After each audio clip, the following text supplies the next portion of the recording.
حضرت اماں ہاجرہ کے اس حسن ظن کی وجہ سے ملی ہے جو حسن ظن اماں ہاجرہ نے اللہ کی ذات کے لیے رکھا. کیا کہا حضرت ابراہیم کو کہ ابراہیم پھر چلے جاؤ, مجھے اپنے رب کے بارے میں یہ گمان, یہ یقین ہے کہ میرا رب ہمیں ضائع نہیں کرے گا. تو رب العالمین نے حضرت اماں ہاجرہ کے ساتھ وہ معاملہ کر دیا کہ آج دنیا کے کسی بھی کونے میں رہنے والا مسلمان کیوں نہ ہو, اس کا دل کھنچا ہوا بیت اللہ کی طرف جاتا ہے. یہ حسن ظن ہے. حضرت ابو ہریرہ رضی اللہ تعالیٰ فرماتے ہیں اللہ کے رسول صلی اللہ علیہ وسلم, کیونکہ آج ہم بدگمانی بڑی جلدی پیدا کرتے ہیں. کیونکہ شیطان دو جگہ ہے جب حملہ کرتا ہے, بڑا سخت حملہ کرتا ہے بندے کو بدگمان کرنے کے لیے. جب یہ اولاد مانگتا ہے, اس کے ہاں اولاد نہیں ہوتی, یہ دعائیں کر کر کے تھک جاتا ہے, تو پھر شیطان اس کے دل میں ڈالتا ہے کہ تو دعائیں بیکار کر رہا ہے, تیری دعا تو قبول ہوتی نہیں, تیری دعا تو قبول ہوتی نہیں. اس کے دل میں بدگمانی پیدا ہو جاتی ہے, اس کے دل میں بدگمانی پیدا ہو جاتی ہے کہ میری دعا رب سنتا ہی نہیں, قبول ہی نہیں کرتا.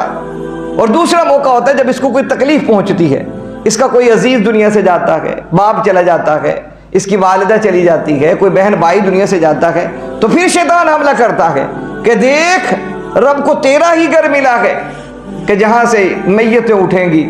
تو پھر یہ بدگمانی اس کے اندر پیدا ہوتی ہے کہ یار میرے لیے ہی یہ معاملہ ہے کہ میرا ہی گھر اللہ کو ملا ہے کہ یہاں پر ہی فوتگی ہو. تو ان دو حالتوں میں شیطان بڑی زور سے بندے پر وار کرتا ہے کہ یہ بندہ اپنے رب کے لیے بدگمان بن جائے, اس کے دل میں بدگمانی پیدا ہو جائے. کیونکہ شیطان کو پتہ ہے جب یہ بدگمان ہو جائے گا تو پھر اللہ کی رحمت اس کے قریب نہیں آئے گی. کیونکہ اللہ رب العالمین, اللہ کے رسول صلی اللہ علیہ وسلم کیا فرما رہے ہیں اس حدیث قدسی میں کہ اللہ کہتے ہیں میں اپنے بندے کا گمان ہوں, ان ظن خیرن فلہ, اگر اس کا گمان میرے لیے خیر کا ہے, اچھا ہے, بھلا ہے, تو اللہ فرماتے پھر میں اس کو خیر دیتا ہوں. وَإِن ظَنَّ شَرًّا فَلَهُ, اور اگر اس کا گمان میرے لیے برا ہے اور یہ کہتا ہے میرا رب میری سنتا ہی نہیں, تو پھر اللہ اس کی سنے گا بھی نہیں. ان ظَنَّ شَرًّا فَلَهُ, اللہ فرماتے ہیں اگر اس کا گمان میرے لیے برا ہے, یہ میرے لیے اچھا گمان نہیں رکھتا, تو پھر رب العالمین فرماتے ہیں کہ میں اس کو وہی دیتا ہوں جو اس کا گمان ہوتا ہے. یعنی اگر بھلا گمان رکھے گا تو پھر میں اس کو خیر دوں گا, اگر برا گمان رکھے گا تو پھر میں اس کو وہی برائی دوں گا جو برائی یہ چاہتا ہے. کیونکہ میں اپنے بندے کا گمان ہوں, جیسا گمان وہ میرے لیے پیدا کرتا ہے اللہ فرماتے ہیں ویسا ہی میں معاملہ فرما دیتا ہوں.